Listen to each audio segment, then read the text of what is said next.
Paper कितने लोग लगा रहे हैं अभी भी, जो मॉक पेपर्स होते हैं, कितने लोग अभी भी कंटिन्यूस से लगा ही रहे हैं लगातार? हाथ खड़े करिए प्लीज। ठीक है, बाकी लोग नहीं लगा रहे अभी पेपर? देखिए, दोनों चीजें हो सकती हैं। अगर किसी को लगता है कि अभी भी कॉन्फिडेंस गेन नहीं हुआ है उतना जीएस के पेपर में या सी सेट के पेपर में, तो अभी भी वो लगा सकते हैं पेपर्स, कोई इशू नहीं है। बट रिवीजन का समय ज्यादा खराब नहीं करना है। आपका अभी जो इम्पोर्टेंट टाइम चल रहा है दैट इज फॉर रिवीजन, चाहे वो जीएस का हो या सी सेट के इम्पोर्टेंट पोर्शन का हो।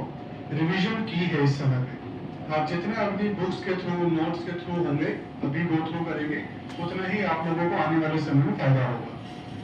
अगर अभी भी आप किसी भी बुक को, नोट्स को A to Z पढ़ने में लगे हैं, starting from first word to last word, बिल्कुल एक एक वर्ड पढ़ने में लगे हैं, तो शायद कहीं मिस्टेक कर रहे हैं आप। अभी हमारे पास इतना समय है नहीं कि हम एक एक वर्ड बैठ के पढ़ेंगे, रादर स्किप करते हुए पढ़ना है। जो जो इम्पोर्टेंट इन्फॉर्मेशन हमने छाटी, पूरा साल के दौरान हमने पढ़ा, उन सब चीजों को छाट छाट के पढ़ना है, रिवाइज करना है। एक आप लिस्ट बना के रख सकते हैं, अपने जहाँ पे भी पढ़ते हैं, रूम में पढ़ते हैं या जहाँ पे भी आप रहते हैं, वहाँ पे बना के रख सकते हैं कि मेरे को कौन कौन से सब्जेक्ट्स, कौन कौन से नोट्स, कौन कौन सी किताबें या कौन कौन से स्क्रीनशॉट्स हो सकते हैं, वो रिवाइज करना है ना।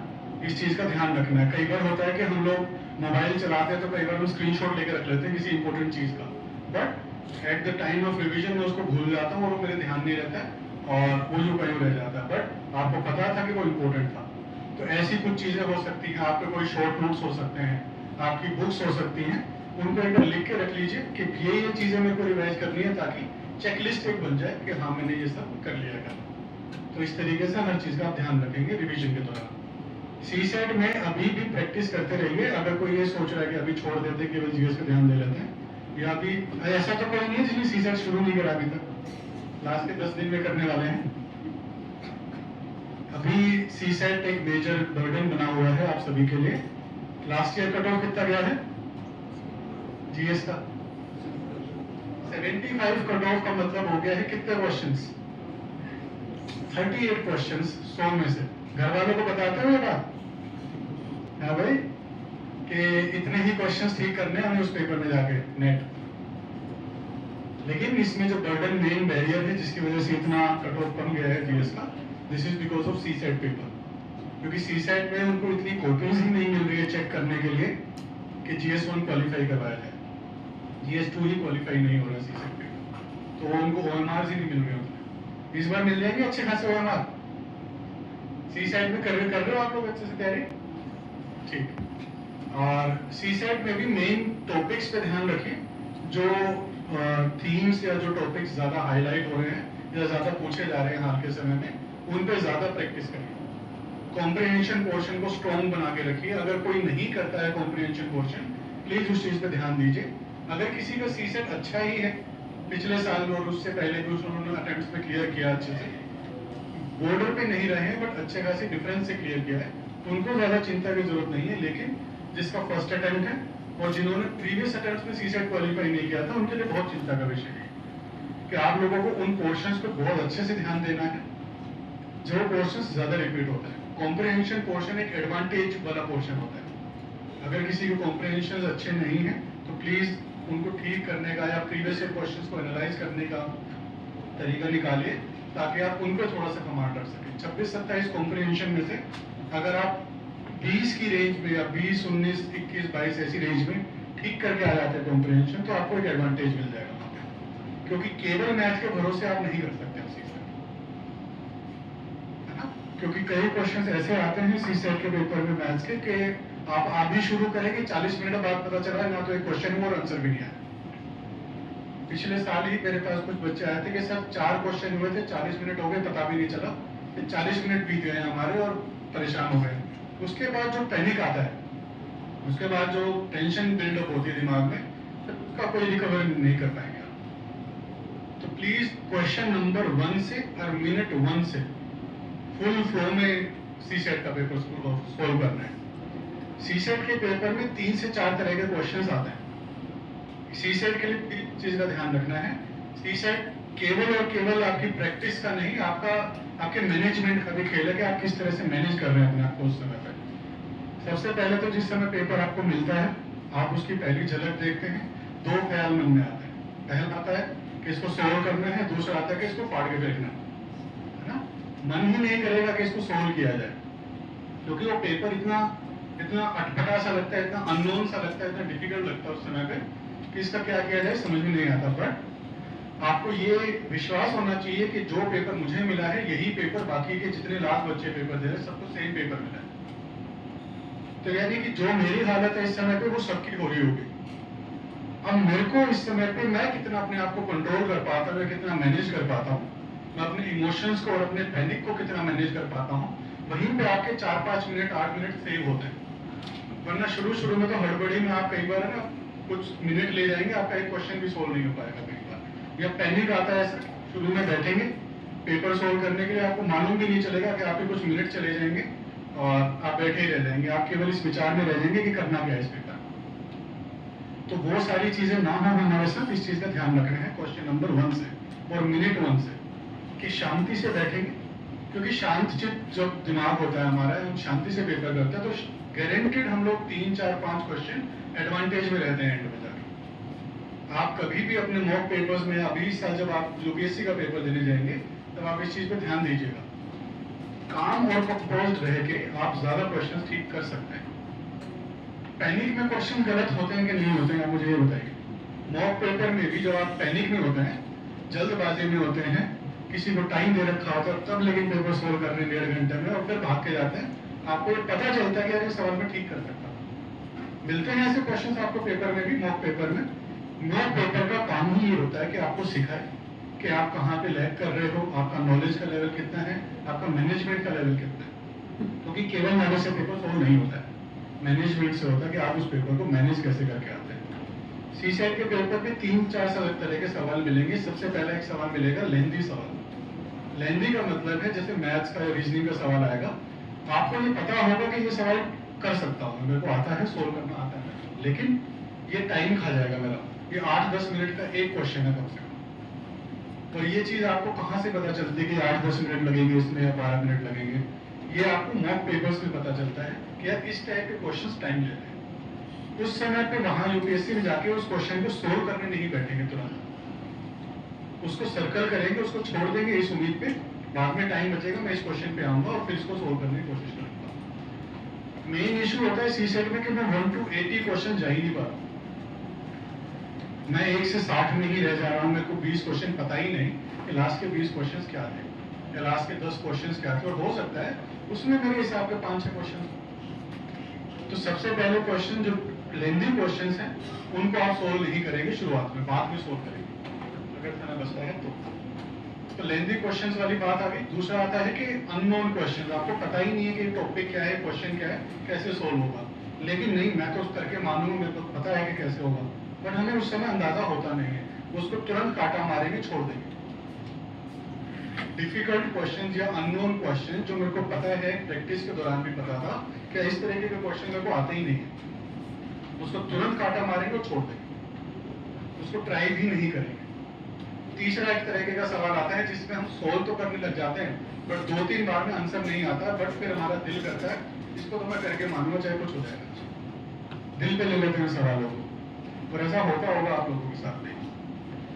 उस क्वेश्चन को, किसी भी क्वेश्चन को 2 बार से ज्यादा अटेम्प्ट करने की कोशिश नहीं करनी। आंसर आ रहा है ठीक है, अदरवाइज आगे क्योंकि आपको पता नहीं चलेगा कब आप उसमें 8-10 मिनट 12 मिनट दे देंगे, जिसके बजाय आप कोई और 2-3 क्वेश्चन ठीक कर सकते हैं आगे जाके, आपने जो क्वेश्चन देखे नहीं। अगर आप इस तरीके से टाइम मैनेज करने की कोशिश करेंगे, आप गारंटेड 5-6 क्वेश्चन एडवांटेज में जा सकते हैं सीसेट में। वो इतना ही खेल है। आप जो क्वालिफाई जिन्होंने पहले अटेम्प्ट दिया होगा सीसेट मतलब यूपीएससी का, उनको ये पता होगा कि 3-4 क्वेश्चन से ही रहता है या 2-3 क्वेश्चन से रहता है, किसी का 1 क्वेश्चन से रहता है। इस बार एक बच्चे का 0.01 से रहा, अब वो क्या करे 0.01 से। अगर हम इन तरह की चीजों का ध्यान रखें कि ऐसे क्वेश्चन में ज्यादा ना फंसे, है ना, डिफिकल्ट क्वेश्चंस को आराम से टैकल करें, तो मुझे लगता है सीसेट इतना बड़ा बर्डन नहीं है जितना हमने बना के रखा है। बस हमारी शायद स्ट्रेटेजी उस सीसेट को लेकर के गलत हो जाती है। सीसेट में प्लीज इस तरह से ध्यान रखेंगे। जीएस में भी कितने क्वेश्चन अटेम्प्ट करते हैं आप लोगों ने एवरेज? एक 70 to 80 क्वेश्चंस कितने लोग अटेम्प्ट करते हैं? 70 to 80 हाथ खड़े करके। 80 to 90 कितने लोग अटेम्प्ट करते हैं? 60 to 70 कितने लोग अटेम्प्ट करते हैं? 60 to 70 क्वेश्चंस कोई भी नहीं करता है। हाथ तो 50 ही उठे टोटल। 40-50 वाले भी हैं क्या लोग? कोई करता है 40-50 क्वेश्चन टोटल पेपर में? 40-50 वाले अभी से कोशिश कर ले कि शायद उनका मुश्किल है भाई। 50 में तो नहीं होता है। 40 में से आप 40 ठीक करते हैं, ऐसा कैसे हो सकता है? यूपीएससी यूपीएससी कोई भरोसा नहीं है कि उसके 40 के 40 ठीक होंगे, नहीं पॉसिबल है। प्लीज इस चीज का ध्यान रखिए। क्वेश्चंस का अटेम्प्ट या रिस्क जो फैक्टर होता है वो ज्यादा होता है इस समय पे। 35 ठीक हो जाता है तो कैसे करोगे? मतलब 35 क्वेश्चन कैसे होगा? 35 में तो 75 तक भी नहीं पहुंचेंगे। ध्यान रखना है।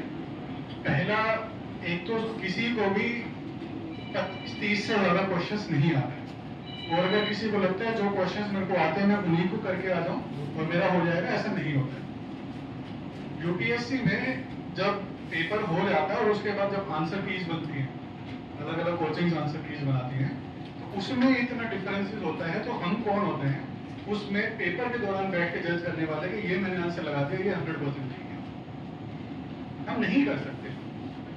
हमें डिफिकल्टी होती है। हम हर एक क्वेश्चन हमें लगता है कि रिस्क में दिया जा रहा है, लेकिन जो कॉन्फिडेंट क्वेश्चन होते हैं वो 25-30 वेरी करता है नंबर, इससे ज्यादा किसी के नहीं होते इतने क्वेश्चन ठीक, या कॉन्फिडेंट वाले क्वेश्चन, कॉन्फिडेंस वाले क्वेश्चन। उसके बाद सारा का सारा आपका रिस्क है कि आप लोग कैसे पेपर प्रैक्टिस कैसे किया, ऑप्शंस एलिमिनेट कैसे करते हैं, एरर कैसे फाइंड आउट करते हैं, है ना, ऑप्शंस में एक्सट्रीम वर्ड्स कैसे ढूंढते हैं। इन सब चीजों के आधार पे आपका डिपेंड करता है कि आप 70-80 क्वेश्चन 85 क्वेश्चन अटेम्प्ट कर पाते हैं। तो मेरे हिसाब से एक एवरेज नंबर जो आपको अटेम्प्ट करना चाहिए क्वेश्चन यूपीएससी में जीएस के पेपर में, वो 80 से 90 के बीच में होना चाहिए, ताकि रिस्क इतना रहे। अगर आप 90 अटेम्प्ट करते हैं, 30 गलत करने का आपके पास स्कोप होता है। 30 क्वेश्चंस, 60 ठीक 30 गलत, 100 नंबर बैठेगा 90 पे। और ऐसे ही जब आप 85 करते हैं या 80 करते हैं, कोशिश करिए इतने क्वेश्चन वहां पे अटेम्प्ट किए जाए। अगर बहुत ज्यादा किसी को अगर कॉन्फिडेंस है कि 70-80 में भी मेरा रेंज अच्छा बनता है और मैं करता आया हूँ, तो फिर उन्हें कोई दिक्कत नहीं, वो इतना भी कर सकते हैं, उसमें कोई इशू नहीं। बट रिस्क लेना बहुत जरूरी है आजकल के पेपर में, क्योंकि किसी को भी नहीं पता है कि आंसर क्या है। यूपीएससी भी जब आंसर की निकालता है, इस साल के आंसर की निकाली तो डिफरेंसेस आए। आप कैसे जज करेंगे उस समय भी पेपर में बैठे कि कैसे? तो इस चीज का ध्यान रखिए कि अच्छा खासा रिस्क लेके शायद आप पेपर सोल्व कर पाएंगे, अदरवाइज नहीं कर पाएंगे। इसके अलावा 2 दैत्य भाई बड़े फेमस हैं, जानते हो? 2 दैत्य सेक्रेट गेम देखा किसी? देखा ही होगा। आतापी और वातापी 2 दैत्य भाई थे, एक आईपीएल और एक क्रिकेट वर्ल्ड कप। जानते होंगे अभी वर्ल्ड कप चल रहा है, स्टार्ट हो गया। अभी मैं लाइब्रेरी में आया तो मैंने कम से कम 8 से 9 स्क्रीन पे देखा कि मैच चल रहा था। राउंड मारा जब मैंने लाइब्रेरी में अभी, तो मैंने 8 से 9 स्क्रीन पे मैच चलता हुआ देखा है। उस समय तो मैंने टोका नहीं, बट क्या किया जाए आप बताइए। आपका पेपर केवल 10-12 दिन दूर है और मैच चल रहा है। हो सकता है कोई आईपीएल की भी हाइलाइट्स देख रहा होगा इस समय। ऐसे काम चलता है क्या? और ये 8 से 9 स्क्रीन जो मैंने बताई हैं, ये केवल मैच देख रही थी, इसके अलावा कई स्क्रीन थी। कोई ट्विटर चला रहा है, कोई इंस्टा रील्स देख रहा है, कोई यूट्यूब शॉर्ट्स देख रहा है, ये भी मैंने देखा। और ये ओवरऑल स्क्रीन मिला के कम से कम 25-30 बैठ गए। हमारे पास समय नहीं है ना। आप अपने घरों, अब जिस दिन व्यक्ति खुद को ट्रूथफुल हो जाएगा कि मैं अपने आप को सच बोलना शुरू कर दूंगा कि मैंने क्या एफर्ट्स लगाए इस तैयारी में, उस दिन आपको रियलाइज हो जाएगा कि आपका क्यों हो रहा है और आपका क्यों नहीं हो रहा है। जिन लोगों का नहीं हो रहा है ना पिछले कुछ समय से, 2 अटेम्प्ट्स हो गए, 3 अटेम्प्ट्स हो गए, 4 अटेम्प्ट्स हो गए, नहीं हो रहा है, एक बार रियलाइज करिए कि कहाँ मिस्टेक कर रहे हैं।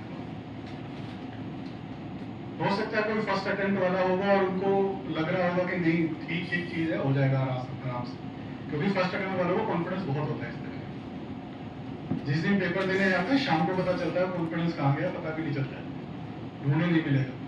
तो प्लीज अपने आप को थोड़ा ज्यादा तैयार रखिए, क्योंकि यूपीएससी आपसे कहीं ज्यादा तैयार है आपका टेस्ट लेने में। आपको लगता होगा कि हम यूपीएससी को जज कर पाएंगे, बट यूपीएससी आपसे ज़्यादा जज करके बैठा हुआ है, और वो क्वेश्चंस आपको ऐसे देगा आपको पता भी नहीं चलेगा। ठीक है, दो चीज़ों से प्लीज बच के रहिए। एक तो खत्म हो गया है, उसका तो फाइनल भी उस दिन था जिस दिन प्री था पहले वाला, 26 तारीख वाला, है ना? लेकिन उसने इसने यूपीएससी ने एक्सटेंड किया कि चलो कोई बात नहीं, आईपीएल वाले दिन नहीं रखते हैं, आगे कर लेते हैं। ऐसे ही था क्या? इलेक्शन की वजह से किया था। लेकिन अभी 16 तारीख को है प्री, और उन्होंने वर्ल्ड कप चला दिया है। हम तो वर्ल्ड कप भी देखेंगे सर, हर बार थोड़ी मौका मिलता है वर्ल्ड कप देखने का, इस बार देखेंगे। क्यों?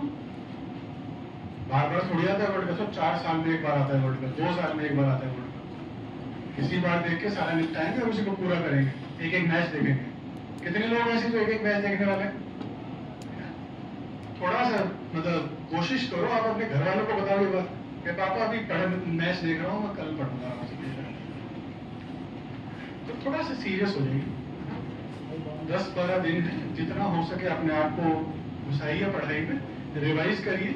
हो सकता है कि आपका एक मैच देखने के बजाय आपकी एक बुक रिवाइज हो जाती है ना? कंपेयर करके देख लीजिए, आपका एक मैच देखना 3-3.5 घंटे का एक होता है मैच T20 का, वो 3.5 घंटा आपका एक इन्वेस्ट करना, और वो 3.5 घंटे में आप क्या कर सकते थे, और शायद मेरे 2 क्वेश्चन एक्स्ट्रा ठीक हो जाते यूपीएससी में, बस उस बलबूते में। तो मुझे लगता है कि एडवांटेज मिलेगा, है ना? इन सब चीज़ों पर थोड़ा सा ध्यान। अभी मैंने एक बच्चे से पूछा, वो रील चला रहा था, तो मैं कहा यार पढ़ लीजिए, अभी तो टाइम पेपर का है। सर मैं माइंड फ्रेश कर रहा हूँ। पता नहीं कितना माइंड खराब हो जाता है, कितना पढ़ रहे हैं कि माइंड खराब हो गया है अभी से। वो फर्स्ट अटेम्प्ट है। रखिए कि रील्स शॉर्ट्स ये केवल आपको आपका टाइम खाने के लिए है, टाइम किल करने के लिए। एक होता है टाइम यूटिलाइजेशन, एक होता है टाइम किल करना, एक होता है टाइम वेस्टेज करना। टाइम वेस्टेज टाइम किल से कहीं ज्यादा ठीक है। आप जब ये रील चलाते हैं, मैच देख रहे हैं, है ना, बाहर जाके 1 घंटा चाय पी के आते हैं, ये टाइम किल करना होता है। नेहरू यार में तो हॉबी है ना चाय पीना, तो पता है, मैंने सुना है, मैंने देखा भी है, मैं पहले पता है। आप 1-1 घंटा बैठ के चाय पी के आ जाते हैं, चाय पे चर्चा ही चलती है यहाँ पे। थोड़ा सा ध्यान दीजिए, अभी समय नहीं, आराम से 16 तारीख को बैठ के शाम को चाय भी पीना, पेपर भी डिस्कस करना, आपको अपना हाईलाइट्स देखना। अभी हमारे पास उतना समय है नहीं। आप लोगों के कुछ क्वेश्चन है, आप लोगों के कुछ इश्यूज जो आप चाहते हैं कि डिस्कस हो मेरे से, तो एक बार प्लीज बता दीजिए। और इसके अलावा फिर मैं 2-4 बातें और करूँगा और फिर हम विराम देंगे। इनका क्वेश्चन है कि सीसेट में पहले मैथ देखना चाहिए कि पहले रीजनिंग या पहले कॉम्प्रिहेंशन? रीजनिंग तो यही देख लेना चाहिए कि आया भी है कि नहीं आया पेपर, यही देख लेना चाहिए, क्योंकि रीजनिंग आ नहीं रहा है। 3-4 क्वेश्चंस हार्डली आ रहा है, मेन आ रहा है क्वांट्स या मैथमेटिक्स। मुझे लगता है कि आपको क्वेश्चन नंबर 1 से अगर हम स्टार्ट करते हैं, चाहे बीच में कॉम्प्रिहेंशन आ जाए, मेरा कौन सा स्ट्रॉन्ग पोर्शन है, मैं किसको कितने समय में मैनेज कर सकता हूँ, पे डिपेंड करना है। इसकी one size fit all policy नहीं हो सकती है कि पहले कॉम्प्रिहेंशन ही करना चाहिए या पहले मैथ ही करना चाहिए। नहीं, आपकी प्रैक्टिस किस हिसाब की है, आपका कॉम्प्रिहेंशन किस हिसाब का है। हो सकता है मैं 27 के 27 या 26 कॉम्प्रिहेंशन जितने भी आ रहे हैं वो मैं 40 मिनट में निपटा लेता हूँ। अच्छा है, आप पहले कॉम्प्रिहेंशन निपटा के खत्म करिए, आप फिर उसके बाद मैथ पे लग जाएगी। आपके ऊपर हो सकता है कि 1 से स्टार्ट करेंगे और ये स्ट्रेटेजी फॉलो करेंगे कि जो डिफिकल्ट है उसको काटा मारेंगे, लेंथी क्वेश्चन को सर्कल करेंगे, छोड़ देंगे और आगे चलते रहेंगे। तो ऐसे भी कर सकते हैं, चाहे कॉम्प्रिहेंशन आए चाहे मैथमेटिक्स आए, बीच में फिर मेरे को फर्क नहीं पड़ रहा है, आई कंटिन्यू जैसा पेपर आ रहा है। ऐसे भी किया जा सकता है। हो सकता है आपका मैथ ज्यादा अच्छा है तो आप मैथ स्टार्ट करके तो फिर उसके बाद कॉम्प्रिहेंशन कर सकते हैं। बस मेरे को एक ये चीज लगती है कि ओवरऑल एक सब्जेक्ट खत्म करने पे, जैसे मान लो मैं कॉम्प्रिहेंशन शुरू में किया, सारे के सारे कॉम्प्रिहेंशन निपटा दिए ढूंढ के, और फिर मैं मैथ पे आ रहा हूँ, तो फ्लो बनाने में थोड़ी सी टाइम मैनेजमेंट की दिक्कत आती है, क्योंकि कॉम्प्रिहेंशन अलग तरीके का फ्लो बनता है पढ़ने में और मैथमेटिक्स में अलग तरीके का फ्लो बनता है। क्योंकि कॉम्प्रिहेंशन आप इतना बड़ा पैसेज पढ़ के आंसर आइडेंटिफाई कर रहे होते हैं, अलग तरीके का दिमाग चलता है। मैथमेटिक्स में सोल्व करना है, क्वेश्चन पढ़ते इक्वेशंस बनानी है, सोल्व करना है, उसमें अलग तरीके का होता है। तो आप लोग जिस तरीके से प्रैक्टिस करते आए हैं उस तरीके से कोशिश करिए कि मैं बेस्ट अटेम्प्ट कर पाऊँ। कॉम्प्रिहेंशन अच्छा है, कॉम्प्रिहेंशन पहले कर सकते हैं, कोई दिक्कत नहीं है। मैथमेटिक्स अच्छा है, मैथ्स पहले कर सकते हैं। रीजनिंग मिल जाए और आपका अच्छा भी है तो प्लीज उसको करें। ठीक है।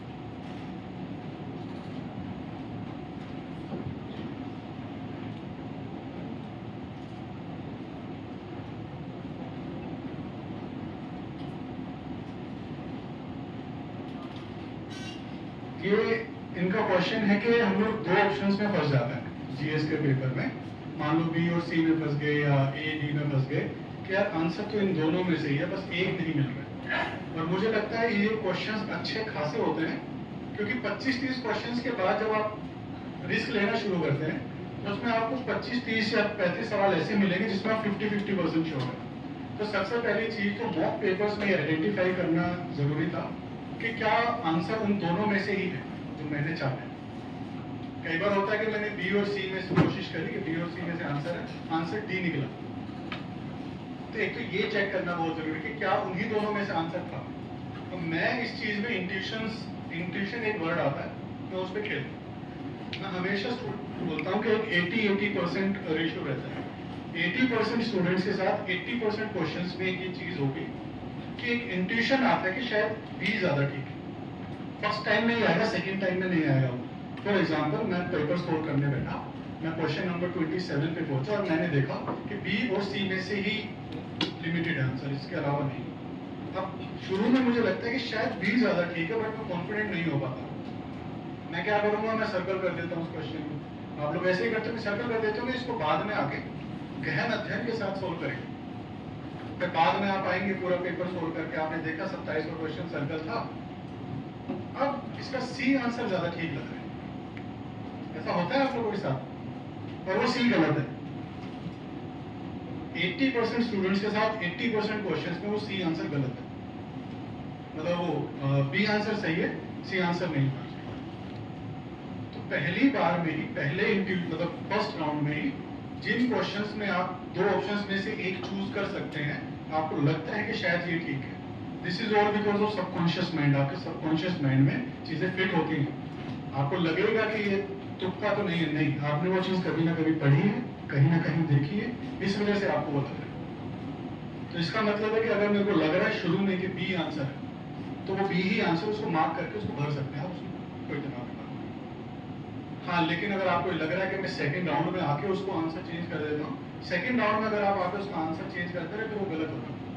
और अगर किसी को लगता है कि फर्स्ट राउंड में ही, ये प्रैक्टिस के दौरान होता है ये सब, जब आप मॉक पेपर सॉल्व कर रहे होते हैं, अभी इतना पेपर के पास आते नहीं, मॉक पेपर्स के दौरान होता है।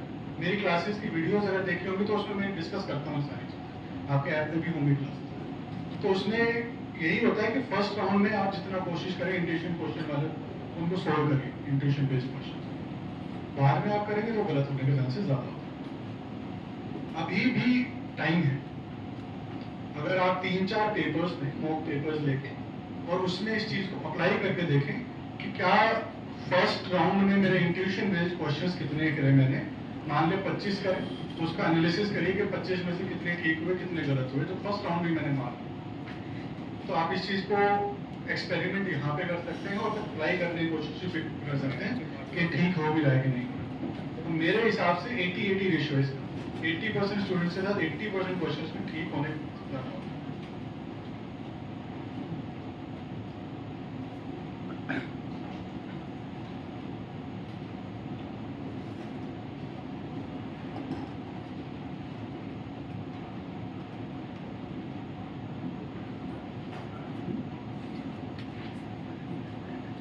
इनका है कि क्वेश्चन में 3-4 स्टेटमेंट्स आते हैं, 1-2 ही पता होते हैं, है ना। शुरुआत में जब आपने तैयारी स्टार्ट करी होगी तो हो सकता है 1-2 भी ना पता हो। यही तैयारी का सद्गुण है। धीरे धीरे करके मेरे को जिस टॉपिक के बारे में पहले 1-2 बातें भी नहीं पता थी, अब धीरे धीरे 1-2 बातें पता होनी शुरू होती हैं। और कई बार ऐसा होता है कि मैंने कोई टॉपिक फॉर एग्जाम्पल बहुत ही बार पढ़ रखा है, इतनी बार पढ़ रखा है कि अगर मेरे को कोई नींद में उठा के बोले तो मैं टॉपिक पढ़ना शुरू कर दूँ। मान लीजिए गवर्नर का टॉपिक आ गया कि गवर्नर मैंने बहुत ही बार पढ़ रखा है, ठीक है।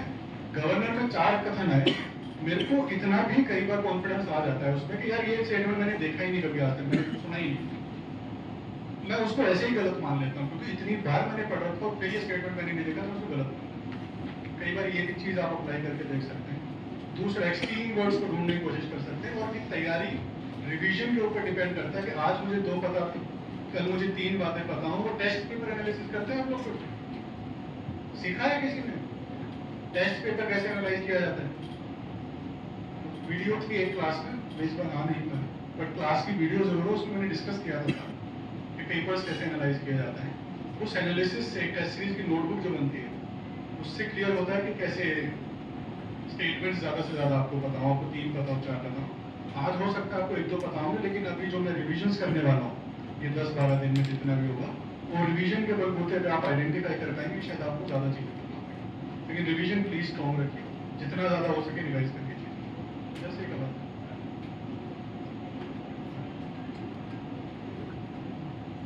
मतलब सबसे पहली चीज तो नॉलेज का खेल है कि मेरे को कितनी बातें पता है उसमें से। और जनरली एक टेंडेंसी होती है, मान लीजिए 4 कथन आए हैं क्वेश्चन में, जनरली हमेशा लागू नहीं होगा, बट सामान्य तौर पे ये होता है कि ओनली वन आंसर बहुत ही कम होता है। अगर आपने ये एनालाइज किया होगा, ओनली वन आंसर बहुत ही कम उस पर होता है, क्योंकि 3 स्टेटमेंट्स गलत करना किसी के लिए कला वाला काम है। गलत स्टेटमेंट्स करना आसान चीज नहीं है। गलत स्टेटमेंट्स बनाना, ठीक स्टेटमेंट हर कोई बना दे, क्योंकि उसमें मेहनत नहीं, वो जैसा है वैसे का वैसा उतार देना। गलत स्टेटमेंट बनाना एक आर्ट है। तो उस चारों स्टेटमेंट्स में से 3 स्टेटमेंट्स गलत कर देना सबके बस की बात नहीं है, सब एग्जामिनर्स नहीं कर पाते हैं। तो ओनली वन मुझे लगता है कि ज्यादा आंसर नहीं होता है, बहुत ही कम चांसेस होते हैं कि only one statement is correct answer. But फिर भी नॉलेज अप्लाई करेंगे, और जितना भी मैंने रिवीजन किया है, टेस्ट पेपर्स लगाए हैं, उनको एनालाइज करके अपनी नॉलेज में इजाफा करने की कोशिश करें।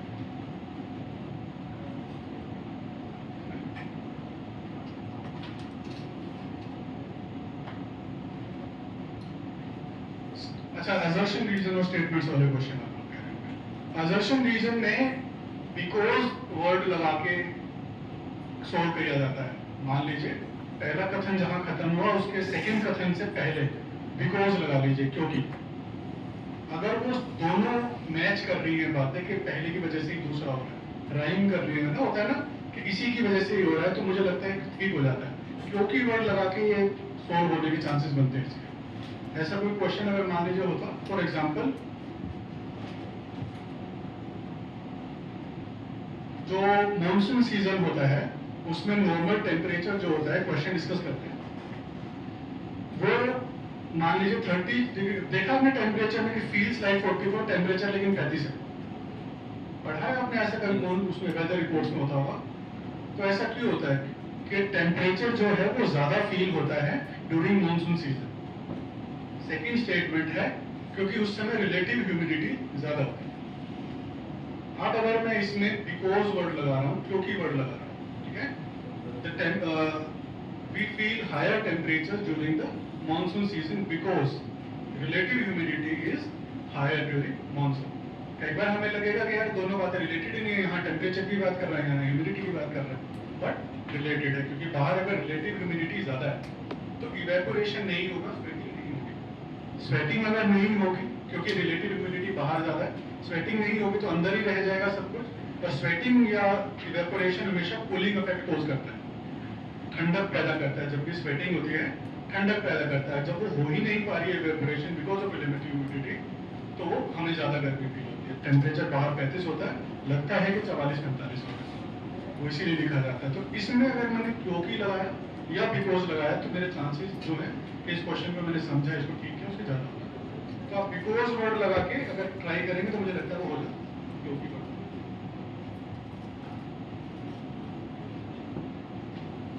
असर्शन रीजन या स्टेटमेंट्स में सी और डी आंसर होना बहुत ही कम चांसेस है, क्योंकि अगर उसमें सी और डी पूछना होता तो अलग तरीके के क्वेश्चन बना सकते हैं। उसको फंसाना ए और बी में से ही है कि ये करेक्ट एक्सप्लेनेशन है कि नहीं है। तो सबसे पहले सी और डी के चांसेस कम होते हैं। इसको मान के नहीं जाना कि सी और डी तो लगाना ही नहीं है, हो सकता है सी और डी हो, बट चांसेस कम होते हैं उसके। दूसरा, अगर नहीं बन रहा है दोनों में तो फिर आप इसको इस तरह के क्वेश्चन को छोड़ भी सकते हैं। बट मुझे लगता है क्योंकि अब बिकॉज लगा के सोल्व हो जाता है, ठीक ठाक क्वेश्चन आंसर ठीक करना है। इसके अलावा लाइब्रेरी से रिलेटेड कुछ इश्यूज थे, आप बताइए मुझे कुछ इश्यूज है तो बताइए। पानी का मैंने बोल दिया, मैं खुद अभी गया था चेक करने।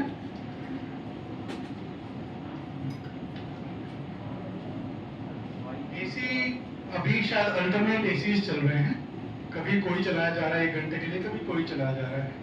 मुझे लगता है कि पूरा सेटअप ही ठप हो जाए, उससे अच्छा है कि थोड़ा सा सहन करके एक अल्टरनेट एसी चला ले जाए, क्योंकि आपको भी पता है कि इजाज़त नहीं है इतनी गर्मी में। हीट वेव की कंडीशन से सब मेल्ट हो जाता है हीट वेव के कारण।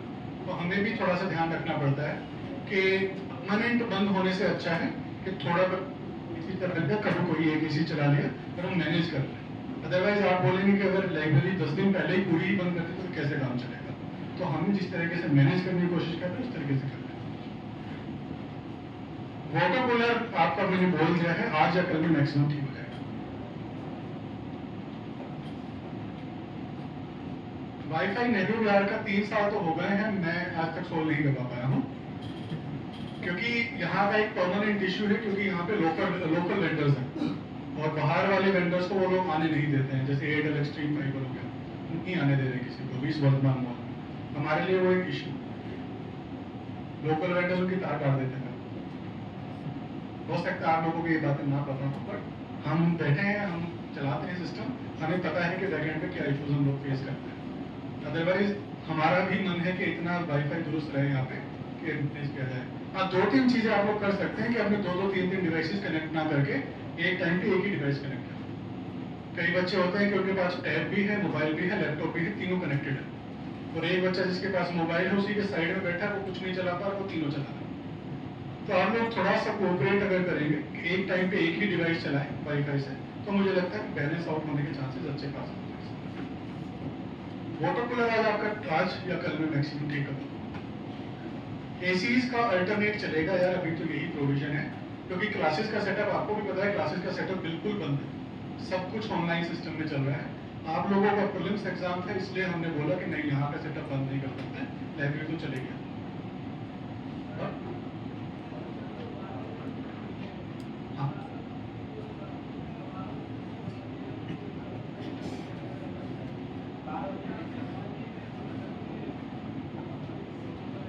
तो आप ये चाहते हैं कि रात के 12 बजे तक लाइब्रेरी हो जाए सबकी? यस। चलिए ठीक है, इस चीज के रिगार्डिंग इंफॉर्मेशन होगी, वो शाम तक कोशिश करूंगा। होगी, अगर नहीं होगी तो मैसेज नहीं आएगा, हो जाएगी तो मैं मैसेज भेज दूंगा। मैं बात करता हूँ अथॉरिटी से, क्योंकि हमें अथॉरिटी से बात करनी पड़ती है कई बार, क्योंकि यहाँ पे जो पुलिस होती है, जो लोकल अथॉरिटीज होती है, उनसे बात करनी होती है। बाकी मैं कोशिश करूंगा कि 12 बजे तक करा दिया जाएगा, तो ये बड़ी बात नहीं है, दिस कैन बी डन, हो सकता है। बट मैसेज आएगा तो मानेंगे, ऐसा नहीं है कि सर बोल के गए थे कि ऐसे कैसे नहीं घुसने दे रहे हो, ऐसे कैसे नहीं बैठने दे रहे हो। हो जाएगा, कोशिश करेंगे, हो जाएगा। इसके अलावा बताइए।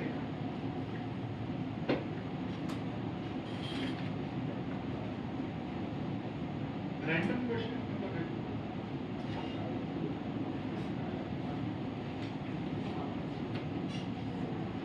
रैंडम क्वेश्चंस का मतलब देखो क्या होता है। रैंडम क्वेश्चंस है ना, मैं हमेशा जब भी बच्चे तैयारी शुरू करते हैं तो मैं एक बात हमेशा बोलता हूँ कि ऑब्जर्वेंट रहना बहुत जरूरी है।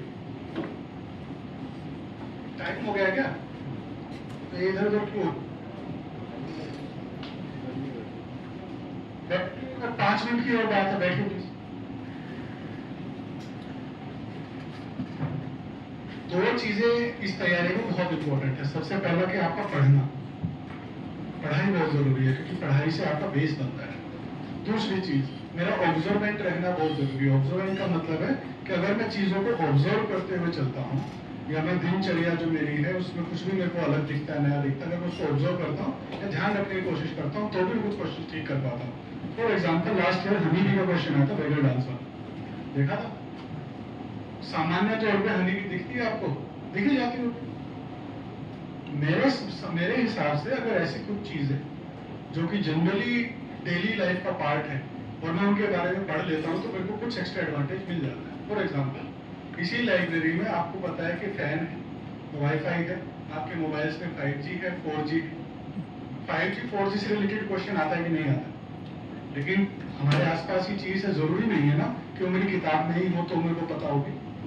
अगर मैं उसको जनरली भी पढ़ लूँ तो मुझे शायद एक्स्ट्रा एडवांटेज मिल सकता है। ये ऐसे कुछ क्वेश्चन आते हैं 5-6 रैंडम, जिसकी हवा भी नहीं लगती कि कहाँ से आ गया। बट अगर मैं ऑब्जर्वेंट हूँ, मेरे को बातें ध्यान रहती हैं, मैं डिस्कशंस में ओपन रहता हूँ, तो उस क्वेश्चन आपको ठीक होने के चांसेस ज़्यादा होते हैं। अगर बिल्कुल ही रैंडम है कोई अंदाजा नहीं है सरकार नहीं तो उसको छोड़ दो, कुछ क्वेश्चन छोड़ने के लिए आते हैं।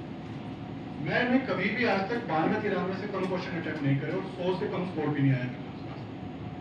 और वो 92-93 क्वेश्चन अटेम्प्ट करने के बाद जो बचते थे 8-9 क्वेश्चन, वो ऐसे ही क्वेश्चन होते थे जिसका कुछ भी अंदाजा नहीं था। मतलब ना उसमें लॉजिक लग रहा है, ना कॉमन सेंस लग रही है, ना नॉलेज लग रहा है, ना मैनेजमेंट लग रहा है, केवल उतने क्वेश्चन छूटते थे। इसके अलावा कबीर हाईएस्ट 156 तक भी गया है। तो इस चीज का हमेशा ध्यान रखिए कि दो चीजों पे ही है, एक पढ़ाई है और एक आपका ऑब्जर्विंग कैरेक्टर है कि आप कितना ऑब्जर्व करते हैं चीजों को। आपके लैपटॉप में लिथियम आयन बैटरी है, आपके मोबाइल में जो बैटरी है भी लिथियम आयन बैटरी है। अगर आप लिथियम आयन के बारे में पढ़ लेंगे, हो सकता है मेरी किताब में ना पढ़ा गया होगा लिथियम आयन, बट अगर मैं अवेयर रहना चाहता हूँ तो उस समय पर शायद कर सकता हूँ।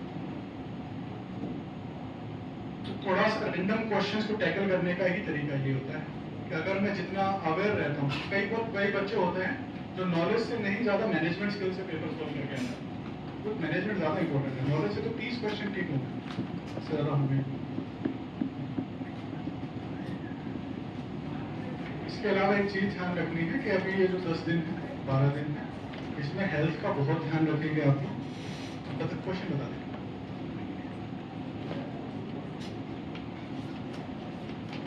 सुनाई नहीं दे रहा मुझे, थोड़ा सा तेज बोल गया था। 1 घंटे का गैप के 2-3 कारण है। एक तो सफाई का कारण है, दूसरा कारण है कि मशीन्स को थोड़ा सा आराम मिल जा रहा है।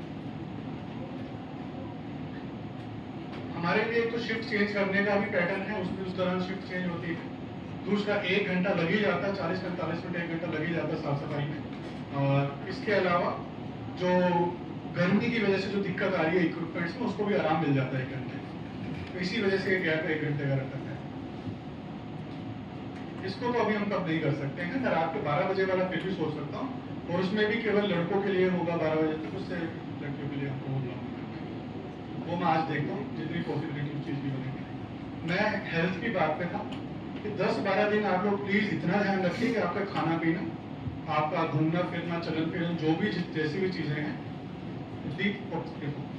अगर इस दौरान तबियत खराब हो जाती है तो उसका रिटर्न बैक नहीं है, कुछ भी नहीं कर पाएंगे आप। क्योंकि पूरा साल तबियत अच्छी रख के मेहनत करके हमने अच्छा स्कोर किया, नोट पेपर में अच्छे मार्क्स लेके आए, लेकिन इस दौरान अगर तबियत खराब हो जाती है तो बहुत ही बुरी हालत हो जाएगी, आप कवर अप नहीं कर पाएंगे।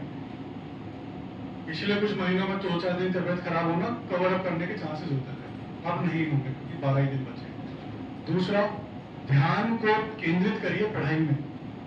अगर ध्यान अभी भी इधर उधर भटक रहा है, मैच देखने में जा रहा है, घूमने फिरने में जा रहा है ना, नेहरू विहार में मार्केट लग रही है तो मार्केट घूमने, खरीदना कुछ नहीं है लेकिन मार्केट पूरा घूमेंगे, चक्कर काटेंगे 3-4 वहां पे, तो वो सब नहीं करना है। तो इन चीजों का प्लीज ध्यान रखिए।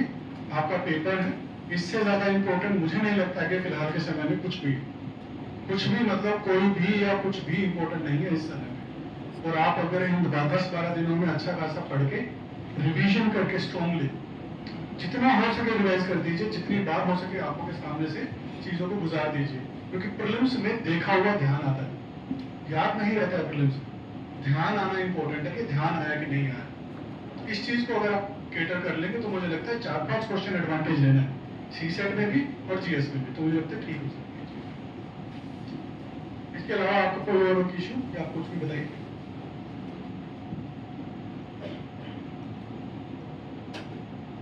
हो गया है डन? अच्छे से पढ़िए और तैयारी अच्छे से करिए।